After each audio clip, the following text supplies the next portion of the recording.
I present to you the all-new 2024 Dodge Hornet, born Italian and available as it is here in plug-in hybrid form. But man, I am conflicted about this car. There are times when I'm driving it that I'm really having fun, and others that leave me shaking my head.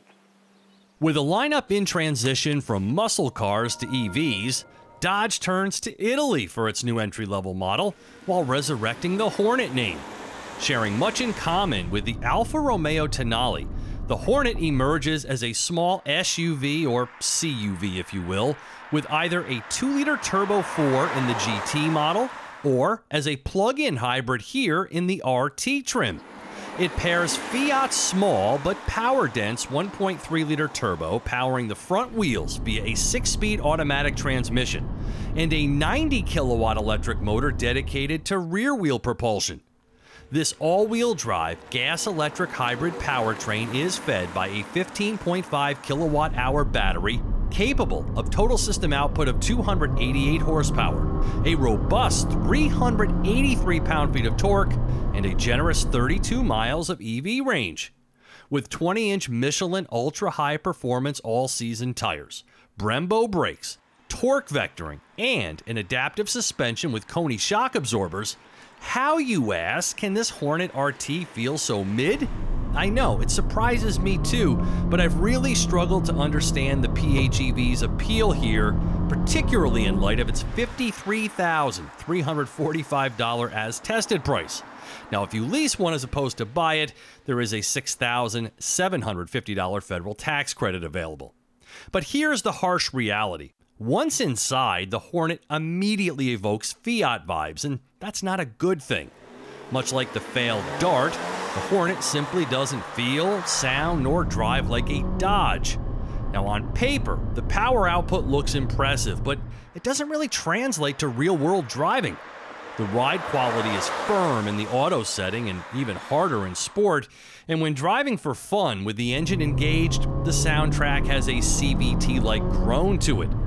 Now, all that being said, I have had moments of back-road driving where the Hornet has captured my attention for its handling abilities.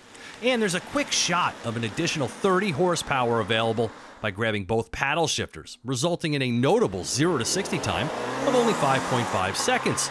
But those aren't enough to obfuscate its many shortcomings, especially at this jaw-dropping MSRP. There are certainly times of joy here, but also times of sadness. See, like all PHEVs, the Hornet is best experienced when the engine is sitting it out. But this is really trying hard to be a sporty model, so when that buzzy little engine kicks in, it can feel crude and rough and a bit sophomoric, especially when viewed through the prism of its $52,000 price tag. It also doesn't feel fully baked yet for the American audience. See, there are some metric gauges in here. There's this weird sounding turn signal, and some of these European controls are just not what we are used to. So the Hornet may be good on its own, but this PHEV, a hard pass for me. Premium gas is recommended, and the PHEV is rated at 77 mpge. That's the equivalent based on average usage, but as with any plug-in, the actual mileage will vary widely based upon driving and charging habits.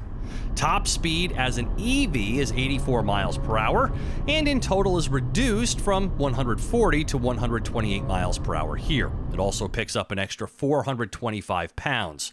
Its ground clearance is also reduced by 2 inches. Towing is maxed at 2,000 pounds. The price escalates from the Hornet's base of around $30,000 by adding the RT powertrain, darkened blacktop package, driver assist tech pack, the performance-oriented track pack, and all of the comfort and convenience goodies of the RT Plus trim. But still no sunroof here, though one is available. In typical Dodge fashion, the color names are fun. This one is called Gray Cray, but the design just isn't all that I would expect. I wish it had even more Dodge in its DNA. Regarding charging the battery, it's a simple and quick procedure, taking only 2.5 hours at level 2 and overnight when plugged into a standard outlet.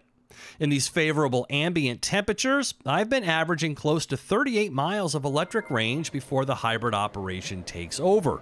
And you can save that electricity for later if you choose. As for the cabin, the sports seats are nicely bolstered and look sharp.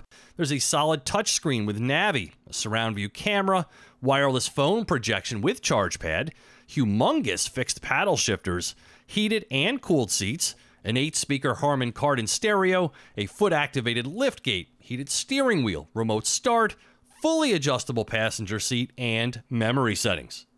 The rear seats are more spacious than you would imagine and include HVAC vents and mixed USB ports. 50 cubic feet of max cargo volume makes it a little shy of that found in a Honda HR-V. Now, does it project as a $50,000 plus vehicle? No, but it's not short on features either. So the EpiPen isn't necessary for this Hornet Sting, so give the gas-only model a test if you're still interested.